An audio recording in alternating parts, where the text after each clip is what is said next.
بسم اللہ الرحمن الرحیم۔ حضرت سلیمان علیہ السلام حضرت داؤد علیہ السلام کے بیٹے تھے اور بطشاہ بنت حنا کے بطن سے تھے۔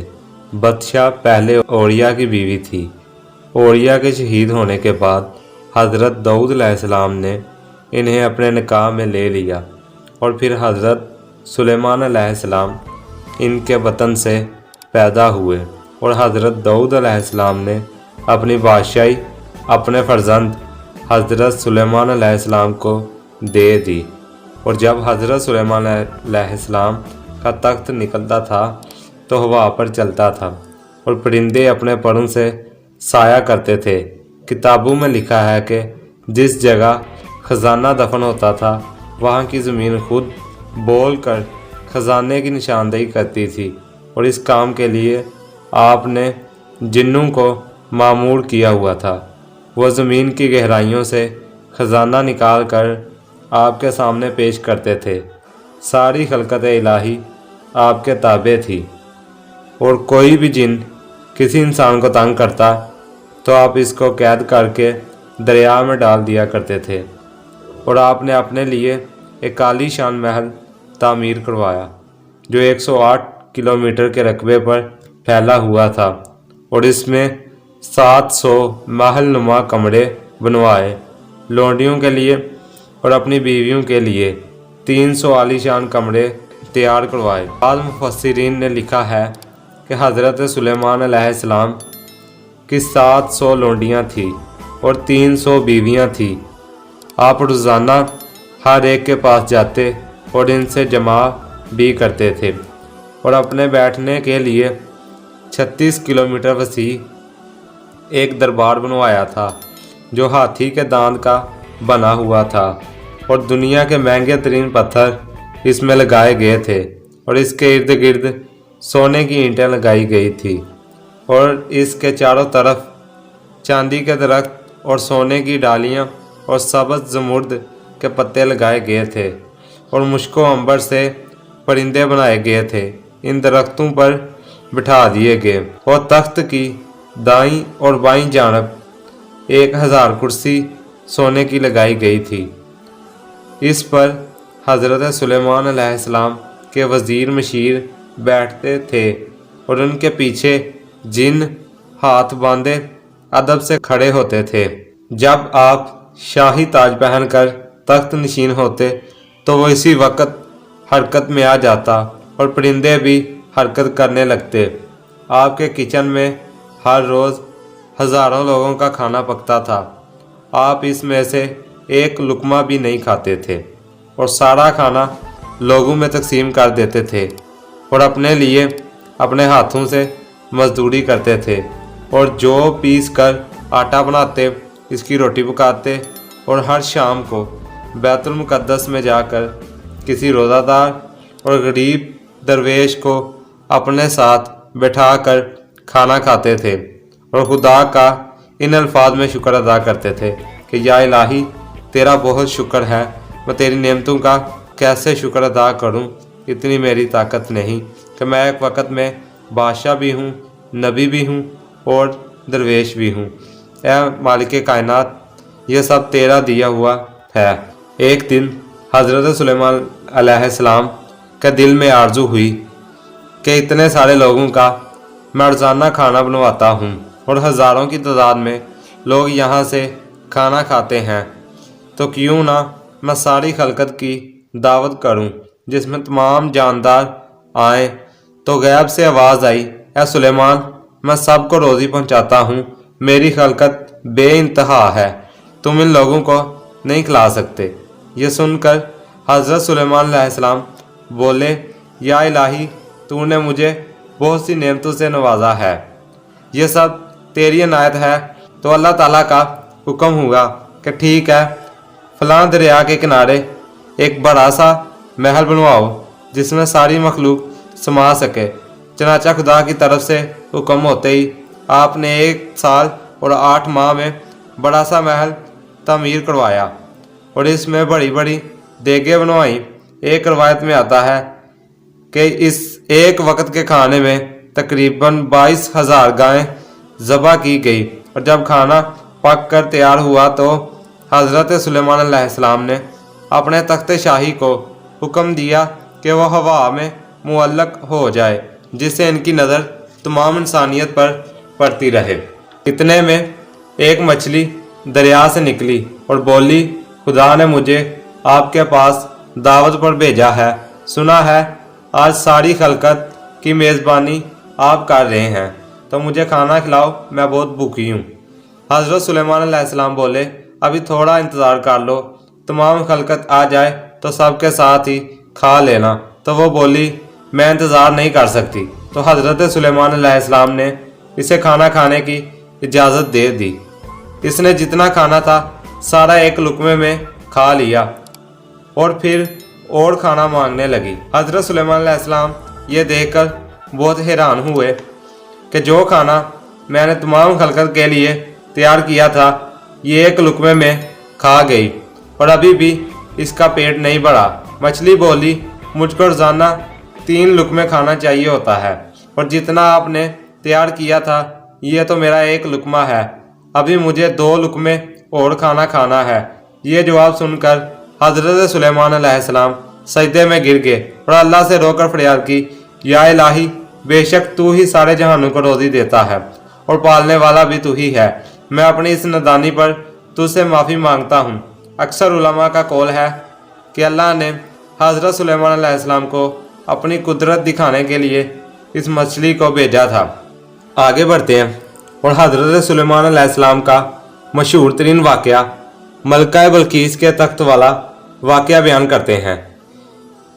روایت ہے کہ ایک دفعہ حضرت سلیمان اپنے تخت شاہی پر بیٹھے تھے کہ اچانک آپ کی نظر آسمان پر پڑی تو آپ نے ہدہد کو غائب پایا، تو آپ نے عقاب کو حکم دیا کہ اسے ڈھونڈ کر میرے سامنے پیش کیا جائے اور اسے سخت سزا دی جائے گی۔ چنانچہ حکم کی تعمیل کی گئی اور ہدہد کو تلاش کر کے آپ کے سامنے پیش کیا گیا۔ تو آپ نے پوچھا، تو کہاں تھا؟ وہ بولا، میں ملک سبا سے آپ کے لیے ایک خوشخبری لایا ہوں۔ تو آپ نے پوچھا، کیا خبر لایا ہے؟ تو وہ بولا، آپ کے تخت کے ساتھ ساتھ میں اڑ رہا تھا تو زمین پر میری نظر میرے ہم جنس پر پڑی، تو میں نے اس کی طرف گیا، اس سے پوچھا کہ تو کہاں سے آیا ہے؟ تو میں نے جواب دیا، میں ملک شام سے آیا ہوں اور حضرت سلیمان علیہ السلام کے تخت کے ساتھ سفر کرتا ہوں۔ وہ بولا، وہ کون ہے؟ تو میں نے بتایا، وہ اس وقت کے بادشاہ ہیں اور تمام جن و انس ان کے تابع ہے۔ تو میں نے پوچھا، یہ کون سا ملک ہے اور اس کا بادشاہ کون ہے؟ تو وہ بولا، یہ ملک سبا ہے، اس کی بادشاہ ایک عورت ہے جس کا نام سبا ہے اور اس کے تابع 12,000 سردار ہیں اور ان میں سے ہر ایک کے زیر اثر 1 لاکھ لوگ ہیں۔ تو میرے ساتھ چل، میں تجھے سب دکھاتا ہوں۔ میں نے کہا کہ میں پانی کی تلاش میں نکلا ہوں، مجھے دیر ہو رہی ہے، اگر میں وقت پر نہ پہنچا تو مجھے سخت سزا دی جائے گی۔ اس ہدہد کو اللہ تعالیٰ نے ایسی بصارت دی تھی کہ وہ زمین پر جہاں بھی پانی ہوتا تھا دیکھ لیتا تھا اور جہاں آپ کا تخت شاہی جاتا وہ بھی آپ کے ساتھ ساتھ جاتا تھا اور پیاس لگنے کی صورت میں آس پاس پانی دیکھ کر اس کی نشاندہی کرتا تھا اور پھر جنوں کو حضرت سلیمان علیہ السلام بھیج کر پانی منگواتے تھے۔ الغرض اس کے بے حد اصرار پر ہدہد وہاں جانے کے لیے راضی ہو گیا اور ہدہد نے دیکھا بلقیس شاہی تخت پر بیٹھی ہوئی تھی جس کی لمبائی 30 گز تھی اور وہ بے دین ہے، سورج کی پوجا کرتی ہے، لوگ اس عورت کو سجدہ کرتے ہیں، اس کا کوئی خاوند نہیں ہے۔ تو حضرت سلیمان علیہ السلام بولے، اس کے پاس میرا خط لے کر جا اور دیکھو کیا جواب دیتی ہے۔ آپ نے ایک خط لکھ کر اس کے حوالے کیا۔ وہ اپنی چونچ میں یہ خط لے کر اس کے محل میں پہنچا تو سبھی دروازے بند تھے، ایک کھڑکی کھلی ہوئی تھی، اس سے وہ اندر داخل ہو گیا اور وہ اپنے کمرے میں سوئی ہوئی تھی۔ چپکے سے اس نے اس کی چھاتی پر خط رکھا اور نکل آیا۔ جب وہ نیند سے بیدار ہوئی تو اس نے خط دیکھا، اس پر حضرت سلیمان علیہ السلام کی مہر دیکھ کر खौफजदा हो गई और फौरन अपने वजीरों मशीरों को बुलाया और उनके सामने ये खत रखा, जिस पर सबसे पहले बिस्मिल्लाह लिखी हुई थी और आगे लिखा था कि अपनी सल्तनत पर ज़्यादा जोर मत दिखाओ और हमारे पास मुसलमान होकर चली आओ।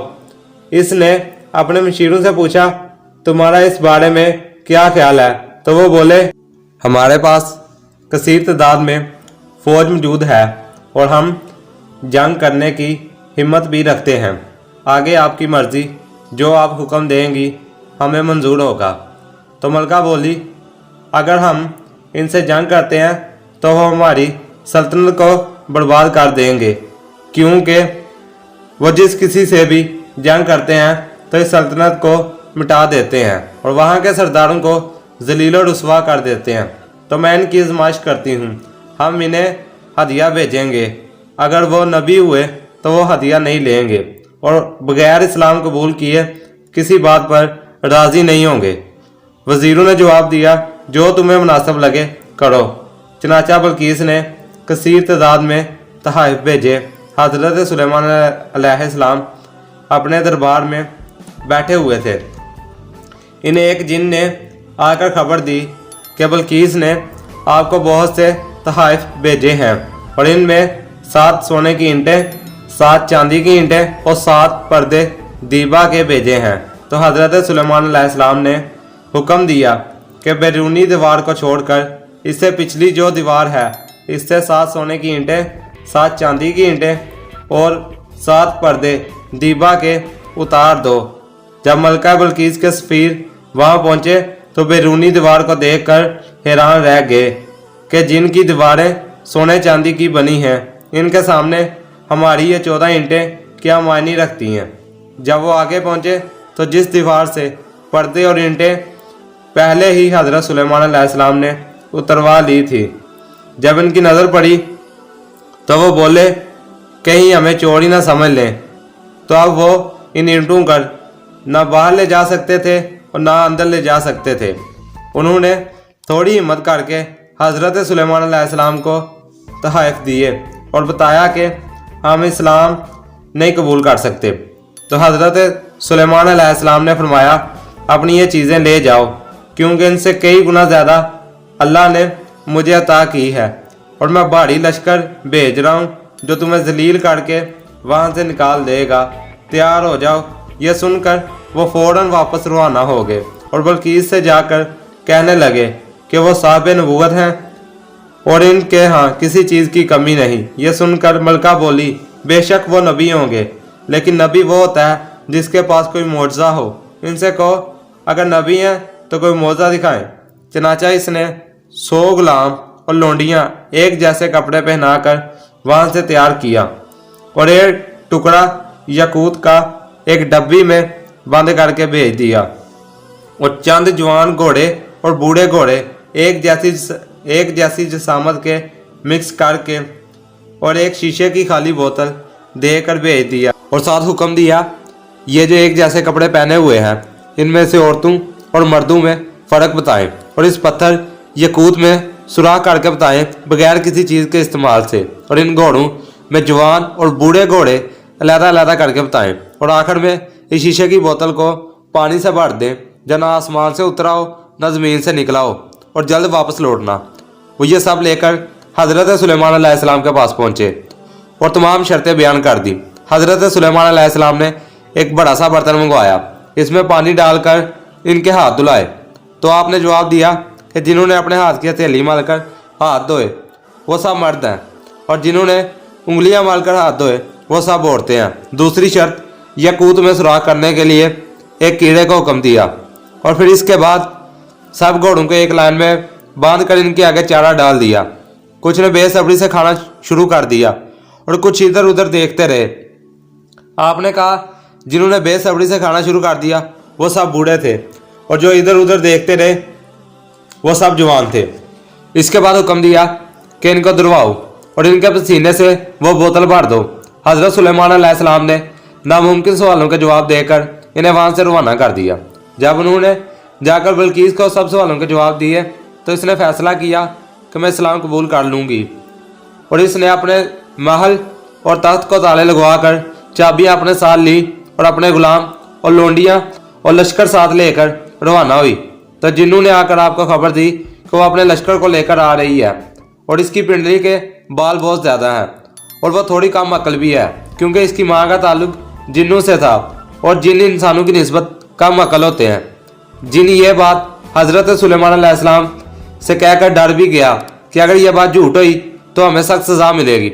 हज़रत सुलेमान अलैहिस्सलाम ने इन बातों को आजमाने के लिए रास्ते में एक हौज़ बनवाया। इसमें एक शीशे का पुल बनवाया और इसमें मछलियाँ और मुर्गाबियाँ छोड़ दी। वो पुल ऐसा था कि गौर करने पर दिखाई देता था। तो इसे बनवाने का मकसद ये था कि जब वो पानी के बहाने अपनी टांगों से कपड़ा उठाएगी तो बाल साफ नजर आ जाएंगे। और फिर आपने अपने दरबारियों से बोले कि तुम में से ऐसा कौन है जो बल्कीस के तख्त को इसके आने से पहले पहले ला दे। तो एक जिन बोला कि आपके उठने से पहले मैं ये काम कर सकता हूँ। तो आपका एक वजीर बोला कि मैं पलक झपकने से पहले ये काम कर सकता हूँ। तो आपने इसे हुक्म दिया तो उसने ऐसा ही किया, वो तख्त ले आया। इसकी अक्ल आजमाने के लिए आपने हुक्म दिया कि इसमें जो पत्थर और मोती लगे हुए हैं वो उतार कर इसे महंगे और नायाब मोती लगा दो। इससे मलका की अक्ल आजमानी थी।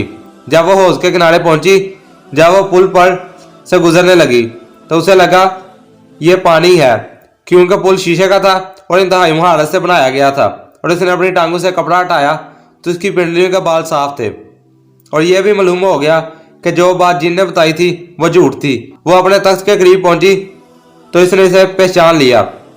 तो इसने हज़रत सुलेमान अलैहिस्सलाम के हाथ पर इस्लाम कबूल किया और हज़रत सुलेमान अलैहिस्सलाम से निकाह कर लिया। आपकी 300 बीवियां थी और 700 लोंडियां थी। इन सब पर मलका बल्कीस को फोकियत हासिल थी। एक दिन मलका बल्कीस ने अर्ज़ की, ए नबी अल्लाह, आपका तख्त शाही उठता है और मैं एक जजीरे पर जाना चाहती हूँ। वहाँ इंसान आसानी से नहीं पहुँच सकता। आप मुझे अपने तख्त के साथ ले जाएं। यह सुनकर आपने वहाँ जाने का इरादा किया और अपने तख्त का हुक्म दिया और थोड़ी देर बाद वहाँ पहुँच गए। उधर जाकर आपने ऐसे घोड़े देखे जिनके जिस्म पर पर निकले हुए थे और वो उड़ते भी थे। आपने जिन्नों को हुक्म दिया कि इन्हें पकड़ कर लाओ। जिन्नों ने जवाब दिया, हम इसे पकड़ने की ताकत नहीं रखते। अलबत्ता एक जिन ऐसा है जो ये काम कर सकता है, लेकिन वो आपके गजब से डरकर समंदरों में छुपा बैठा है। उसे वापस लाने के लिए हम इसे झूठ बोलेंगे कि आपका इंतकाल हो गया है और वो वापस लौट आए। आपने इजाज़त दी तो वो समंदर की गहराइयों में गए और उसे जिन को बताया कि अब हज़रत सुलेमान अलैहिस्सलाम इस दुनिया में नहीं रहे। वो नहीं माना तो दूसरे जिन्नों ने उसे ज़बरदस्ती पकड़कर दरबार में हाजिर किया। हज़रत सुलेमान अलैहिस्सलाम को अपने रूबरू पाकर वो चौंक गया और रोने लग गया। आपने फरमाया, चुप हो जाओ, मैं तुम्हें माफ़ कर दूंगा अगर तुम वो पड़ों वाले घोड़े पकड़ कर लाओ। यह सुनकर वो जिन बोला, ए नबी अल्लाह, वो घोड़े ऐसे हाथ नहीं आएंगे, इन्हें कुछ अक्ल से पकड़ा जाएगा। वो रोज़ाना एक तालाब पर पानी पीने आते हैं। तो आज जब वो पानी पीने आएंगे तो इससे पहले हम इस तालाब को शराब से भर देंगे। इससे जब तक वो नशे में रहेंगे वो तब तक उड़ नहीं सकेंगे, तब हम इन्हें आसानी से पकड़ सकते हैं। हज़रत सुलेमान अलैहिस्सलाम ने इसे इस काम को सरअंजाम देने के लिए भेजा। वो वहाँ से 40 घोड़े पकड़ कर लाए। हज़रत सुलेमान अलैहिस्सलाम घोड़ों की खूबसूरती देखने में मगन थे कि असर की नमाज का वक़्त हो गया। हज़रत जिब्राईल अलैहिस्सलाम आए और बोले, ए सुलेमान, आप दुनियावी कामों में मसरूफ़ हैं और खालके कायनात का ख्याल ही नहीं। ये सुनकर आप सजदे में गिर गए और रो रो कर इस्तग़फ़ार करने लगे। जब आप नमाज से फारग हुए तो आप इन घोड़ों के पास गए और बोले, इनकी वजह से आज पहली दफ़ा मैं नमाज से लेट हुआ हूँ। तो आपने इनके पर कटवा दिए और ताज़ी नस्ल के घोड़े यही हैं। ये थी आज की वीडियो। आपसे मुलाकात होगी इंशाल्लाह अगली वीडियो में। तब तक के लिए अल्लाह हाफिज़।